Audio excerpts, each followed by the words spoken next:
Hello बच्चों, कैसे हैं आप लोग? बढ़िया एकदम। चलिए शुरू करते हैं आज का एक अमेजिंग सेशन। आज के अमेजिंग सेशन में हम लोग बहुत इंपॉर्टेंट टॉपिक डिस्कस करने वाले हैं, जो आपके एग्ज़ाम के पॉइंट ऑफ व्यू से बहुत ज़्यादा इंपॉर्टेंट है। और हम सबको पता है कि ये जो चैप्टर हमारा स्टार्ट हुआ है या चल रहा है, अभी हम लास्ट मतलब एंड के आस-पास पहुँच चुके हैं।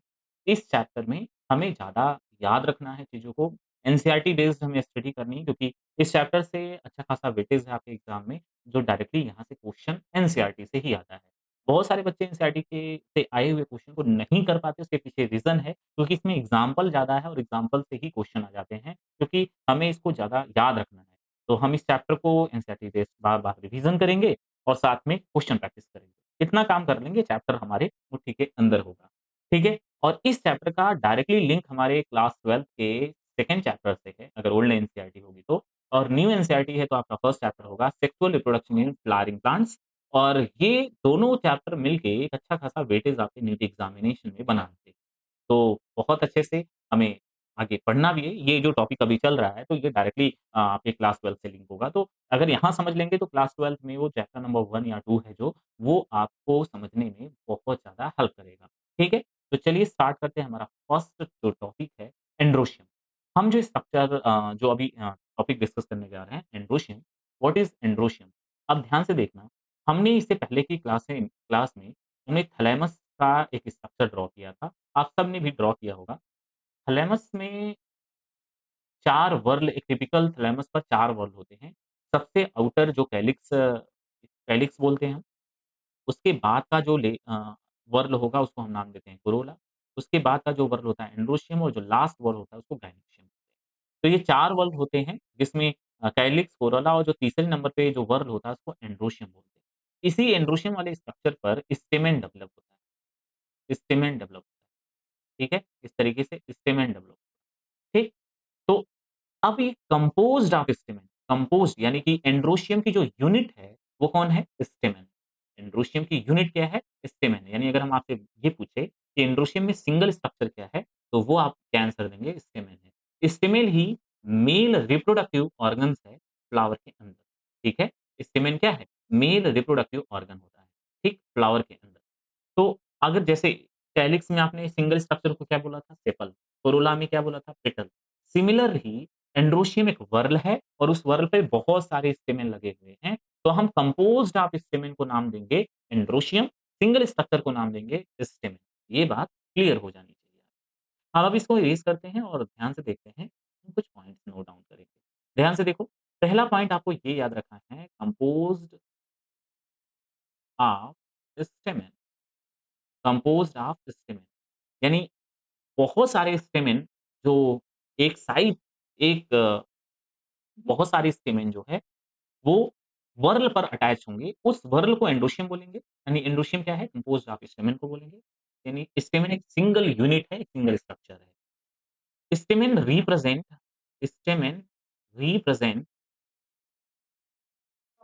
Represent male reproductive organ, reproductive organ. जो स्टेमेन होता है वो किसको रिप्रेजेंट कर रहा है? मेल रिप्रोडक्टिव ऑर्गन को रिप्रेजेंट करता है। दैट मीन्स कि एक स्टेमेन फ्लावर का मेल ऑर्गन्स होता है, ठीक है? अब एक स्टेमेन में कितने पार्ट्स होते हैं, आखिर स्टेमेन होता कैसा है, दिखता कैसा है? तो आपकी स्क्रीन पर एक डायग्राम शो हो रहा होगा, 2 है डायग्राम। पहले डायग्राम में हम ये दिखा रहे हैं कि एक फ्लावर के अंदर सिंगल स्टेमेन नहीं है, जैसे एक स्टेमेन ये है, दूसरा ये है, थर्ड ये है, इस साइड भी 3 है। तो ये कंपोज़्ड ऑफ स्टेमेन को एंड्रोशियम बोल रहे हैं और सिंगल स्ट्रक्चर क्या है? स्टेमेन है हमारा। एक स्टेमेन में क्या कितने स्ट्रक्चर होते हैं सर? तो जो स्टेमेन होता है जनरली हमारा, स्टेमेन में 2 स्ट्रक्चर मिलेंगे हमको।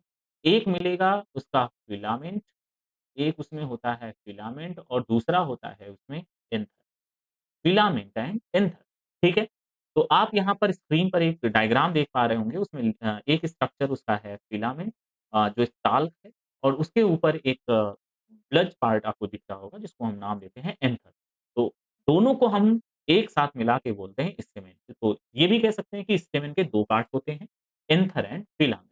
अब एंथर का हम ये सेक्शन ऐसे कट करते हैं तो हमें कुछ इस तरीके का स्ट्रक्चर मिलेगा। जो ये स्ट्रक्चर मिलता है तो एक टिपिकल एंथर जो होता है, एक टिपिकल एंथर कैसा होगा? बाइलोब्ड होगा, बाइलोब्ड होगा एंड डाइथिकस कंडीशन होगी, डाइथिकस।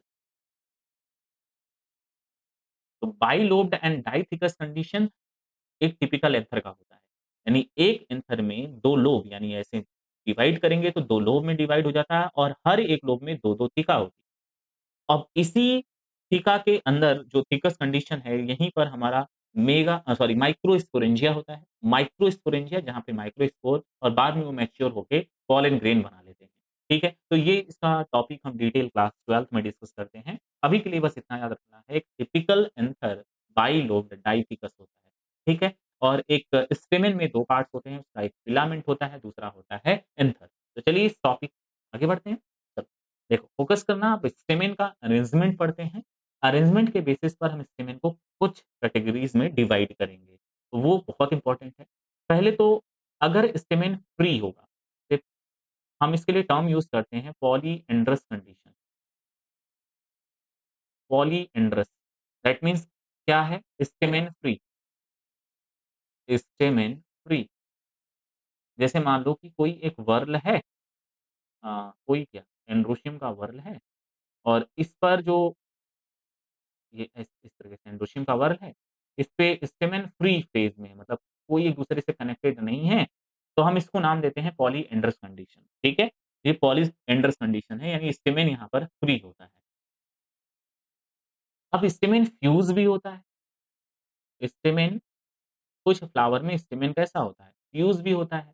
तो स्टेमेन जो फ्यूज़ होता है वो 2 तरीके से हो सकता है। एक को हम नाम देते हैं एडहीशन, एडहीशन और दूसरा हो सकता है कोहेशन। एडिशन जो होता है, वो हमारा होगा बिटवीन वर्ल होगा, ठीक है? और जो कोहेशन होगा वो विदिन वर्ल होगा, वो विदिन वर्ल होगा। अब इसका मतलब क्या है सर? पहले देखो स्टेमेन का अरेंजमेंट फ्लावर पर कैसे है, ठीक है? स्टेमेन का अरेंजमेंट फ्लावर पर या एंड्रोशियम जो हमारा वर्ल है उस पर कैसे है?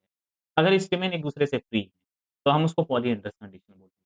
अगर स्टेमेन फ्यूज़ हैं, तो वो 2 तरीके से फ्यूज़ हो सकते हैं, जिसको हम एडहीशन और कोहेशन बोल रहे हैं। एडिशन केस में क्या होगा कि स्टेमेन बिटवीन वर्ल यानी 2 वर्ल में फ्यूज़ हो सकता है। जैसे मान लो कि कोरोला का एक वर्ल हो, एक एंड्रोशियम का वर्ल हो, तो स्टेमेन उसके पेटल के साथ फ्यूज़ हो जाए, पेटल के साथ फ्यूज़ हो जाए। तो ऐसे कंडीशन एडिशन होगी। कोहेशन में मतलब स्टेमेन ही फ्यूज़ करेगा। तो चलिए इसको डिटेल पढ़ते हैं, आखिर है क्या ये? ठीक है? एक नोट दिया हुआ है जो काफ़ी इम्पोर्टेंट है। याद रखना बच्चों जब कोई भी टॉपिक को अगर हम नोट में डालते हैं तो इसका मतलब वो टॉपिक काफ़ी ज़्यादा आपके एग्ज़ाम के पॉइंट ऑफ व्यू से इम्पोर्टेंट हो जाती है। एक स्टेराइल स्टेमेन मतलब जो पॉलन ग्रेन प्रोड्यूस नहीं कर सकता। तो एक स्टेराइल स्टेमेन को हम स्टैमिनोड नाम दे सकते हैं। क्या नाम देते हैं? स्टैमिनोड। स्टैमिनोड वो स्ट्रक्चर होता है जो एक स्टेराइल स्टेमेन होता है। ठीक है? अब इसके बाद हम आगे मूव करते हैं एडहीशन यानी बिटवीन वर्ल से रिलेटेड टॉपिक को डिस्कस करेंगे। अब ध्यान से देखना यहाँ पर क्या होता है कि एडहीशन यानी बिटवीन वर्ल में जो आपका एंड्रोशियम या स्टेमेन का जो स्ट्रक्चर है वो किस तरीके से अरेंज हुआ है। तो एडिशन में क्या हम पढ़ रहे हैं कि जब 2 वर्ल के बीच में क्या हो, स्टेमेन और आपका पेटल जो है वो फ्यूज़ हो या टेपल फ्यूज़ हो, देन हम नाम देते हैं एडहीशन। एडिशन वो कंडीशन होती है जिसमें जैसे मान लो एक एग्ज़ाम्पल दिखाते हैं आपको ये एक आपका क्या है, ये एक आपका थैलेमस का स्ट्रक्चर है और इसमें सबसे आउटर कैलिक्स होता है, आप सबको पता है ये कैलिक्स का वर्ल होगा। देन उसके बाद का जो वर्ल होता है उसको हम नाम देते हैं कि वो कोरोला वर्ल है। उसके बाद हम नाम देते हैं एंड्रोशियम है, फिर गाइनोशियम होता है।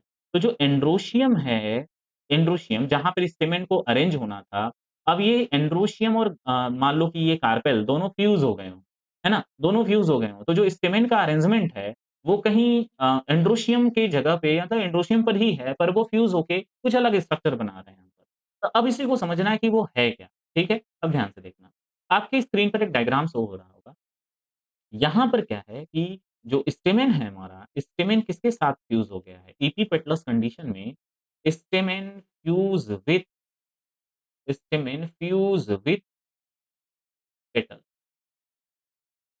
स्टेमेन फ्यूज़ हो गया है किसके साथ? पेटल के साथ। जब स्टेमेन फ्यूज़ हो जाता है पेटल के साथ, उस कंडीशन को इपीपेटलस कंडीशन बोलते हैं, ठीक है? इपीपेटलस कंडीशन बोलते हैं। और ये हमें मिलेगा कहाँ सर? ये हमें मिलता है ब्रिंजल के केस में। ब्रिंजल आप जानते होंगे सोलेनेसिएई फैमिली। सोलेनेसिएई फैमिली के मेंबर जितने आते हैं सबके कंडीशन में एपिपेटलस होता है। एपिपेटलस में होता क्या है कि मान लो ये स्टेमेन है, स्टेमेन किसके साथ फ्यूज़ हुआ है जाकर? आप देखो, ये मान लो ये क्या है? ये पेटल है सर, ये पेटल, ये स्टेमेन है। स्टेमेन फ्यूज़ हो गया है पेटल के साथ, स्टेमेन पेटल के साथ फ्यूज़ हो गया है, तो ये एडहेशन में आ रहा है। बिटवीन वर्ल इसलिए बोल रहे हैं क्योंकि 2 वर्ल है। देखो, पेटल कहाँ अरेंज होता है? कोरोला पर, और स्टेमेन कहाँ अरेंज होता है? स्टेमेन एंड्रोशियम पर अरेंज हो रहा है। तो यहाँ 2 वर्ल के बीच में फ्यूज़न हो रहा है, तो यहाँ पर क्या हुआ कि स्टेमेन अगर पेटल से फ्यूज़ होता है, यानी पेटल जो उसका कलरफुल जो स्ट्रक्चर होता है फ्लावर में, जिसको पेटल नाम देते हैं, अगर उसके साथ फ्यूज़ हुआ, तो हम एडहेशन नाम देते हैं, और वो कंडीशन अगर पेटल है वो एपिपेटल बोल रहे हैं। अगर स्टेमेन फ्यूज़ हो रहा है किसके साथ? स्टेमेन फ्यूज़ हो रहा है सर, फ्यूज़ विथ किसके साथ? टेपल के साथ। अगर स्टेमेन टेपल के साथ फ्यूज़ हो रहा है तो देन कंडीशन हो जाएगी एपीफाइलस, और इसका एग्ज़ाम्पल आपको याद रखना है लिली। लिली अगर आ गया तो इसमें लिलिएसिएई फैमिली जितनी है पूरी की पूरी आ जाएगी। लिलिएसिएई जो फैमिली है वो पूरी आ जाएगी एपीफाइलस कंडीशन में, ठीक है? तो एपिपेटलस कंडीशन स्टेमेन फ्यूज़ हुआ है पेटल के साथ, और एपीफाइलस कंडीशन स्टेमेन फ्यूज़ हुआ है टेपल के साथ। ये याद रखना है। टेपल आपको पता है ना, पेरियांथ का जो इससे पहले का लेक्चर हमने पढ़ा है उसको जाके ध्यान से देखो, तो टेपल और पेटल में डिफरेंस समझ में आ जाएगा। टेपल है क्या या पेरियांथ है क्या, तो वो समझ में आ जाएगा। तो मोनोकॉट की जो फैमिली लिली है, उसमें टेपल एक, क्योंकि उसमें टेलिक या सेपल और पेटल अलग-अलग दिखते नहीं हैं, तो हम उस स्ट्रक्चर को टेपल बोलते हैं, और टेपल के साथ अगर स्टेमेन फ्यूज़ है, जैसे यहाँ देखो स्टेमेन पेटल के साथ फ्यूज़ हुआ है तो एपिपेटलस बोल रहे हैं। स्टेमेन अगर टेपल के साथ फ्यूज़ होगा तो एपीफाइलस कंडीशन बोलेंगे। तो ये एडिशन हो रहा है, 2 वर्ल के बीच में हो रहा है, दोनों अलग-अलग स्ट्रक्चर है। चेक करना कोहेशन टाइप के जो कोहेशन टाइप का जो हमारा फ्यूज़न है वो उसमें विदिन वर्ल होगा, यानी कि एंड्रोशियम स्ट्रक्चर में ही स्टेमेन स्टेमेन के साथ यूज़ करेगा, सीधा-सीधा ही जान। अब ये देखो सिनजेनियस कंडीशन अब देखते हैं। सिनजेनियस कंडीशन में क्या है कि मान लो ये एक क्या है, स्टेमेन है सर, और ये एक दूसरा स्टेमेन, ये दूसरा स्टेमेन। अब एक स्टेमेन दूसरे स्टेमेन का, यानी एक ये एंथर है, दोनों का एंथर, ये दोनों का फिलामेंट है। तो यहाँ पर क्या हुआ, एन सिनजेनियस कंडीशन में क्या हुआ, anther to anther fuse,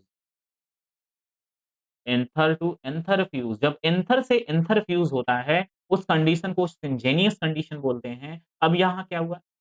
within whorl हुआ, यानी अपने ही वर्ल में हो रहा है, यानी स्टेमेन स्टेमेन के साथ फ्यूज़ हो रहा है।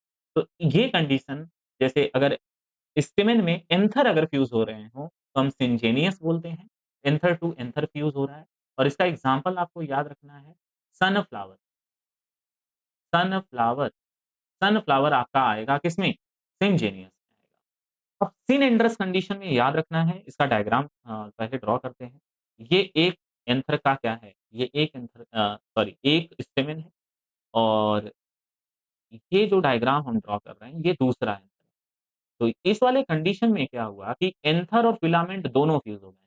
तो हम ये लिख सकते हैं when anther and filament both fuse, both fuse, जब 2 एंथर और फिलामेंट दोनों फ्यूज़ होते हैं, तो हम उस कंडीशन को सिन एंडर्स कंडीशन बोलते हैं, और ये हमें मिलेगा कहाँ? कुकुरबिटा में। कुकुरबिटेसिएई फैमिली जो आती है, उसमें मिलेगा। ठीक है? अब आगे बढ़ते हैं हम, तीसरा टाइप पढ़ते हैं कोहेशन का, डेल्फस कंडीशन, डेल्फस। डेल्फस कंडीशन में होता क्या है? पहले डायग्राम ड्रॉ करिए। मान लो ये एक स्टेमेन का डायग्राम है, ठीक है सर? और ये दूसरे स्टेमेन का डायग्राम है, ठीक है? दोनों डायग्राम हो गए। अब यहाँ पर क्या हुआ है, स्टेमेन का फिलामेंट फ्यूज़ हुआ है, तो डेल्फस कंडीशन में क्या होगा, when when stamen filament fuse, filament fuse, जब स्टेमेन का क्या फ्यूज़ हुआ हो, फिलामेंट फ्यूज़ हुआ हो, तो उस कंडीशन को डेल्फस कंडीशन बोलते हैं, ठीक है? तो स्टेमेन का जो फिलामेंट है, अगर वो फ्यूज़ हुआ है, तो वो डेल्फस कंडीशन में आएगा। अब एनसीईआरटी की रीडिंग करना, वहाँ पर आपको डाइडेल्फस, पॉलीडेल्फस या मोनोडेल्फस से टर्म मिल जाएगा। तो मोनोडेल्फस कंडीशन कब मिलेगी हमको? तो ये याद रखना है कि when stamen arrange in one bunch, जब स्टेमेन एक बंच में अरेंज होता है, तो उसको मोनोडेल्फस कंडीशन बोलते हैं। ये हमें कब दिखेगा? ये हमें मिलता है चाइना रोज़ में, इसका example China rose. China rose plant में मोनोडेल्फस कंडीशन मिलेगा। यानी डेल्फस क्या है? डेल्फस में फिलामेंट फिलामेंट फ्यूज़ हुआ है, ठीक है? 2 स्टेमेन के फिलामेंट फ्यूज़ हुए हैं। डाइडेल्फस में क्या होगा? Stamen arranged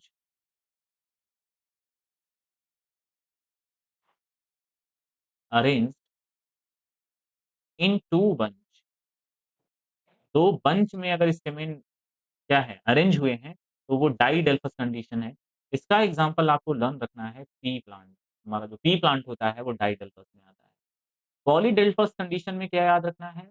stamen arranged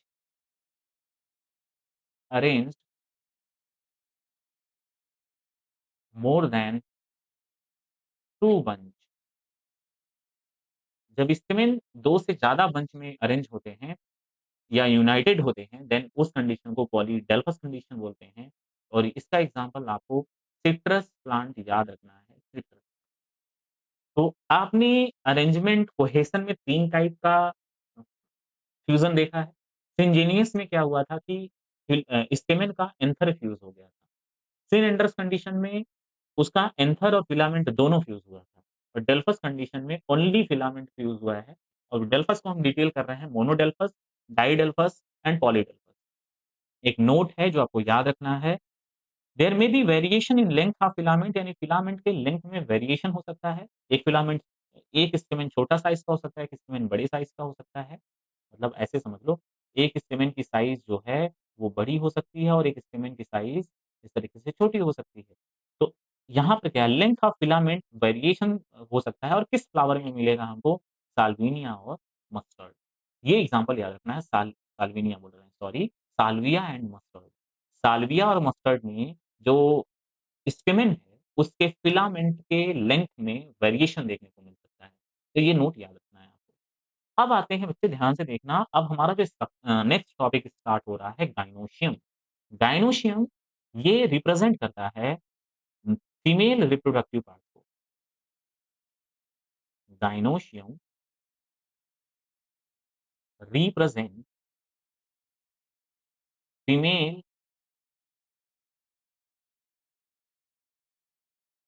reproductive part. Gynoecium female reproductive organ है, ऑर्गन लिखें बेटर होगा। गायनोशियम रिप्रेजेंट करता है फीमेल रिप्रोडक्टिव ऑर्गन्स को। अब ये गायनोशियम, हम ये लिख सकते हैं यूनिट ऑफ गायनोशियम, या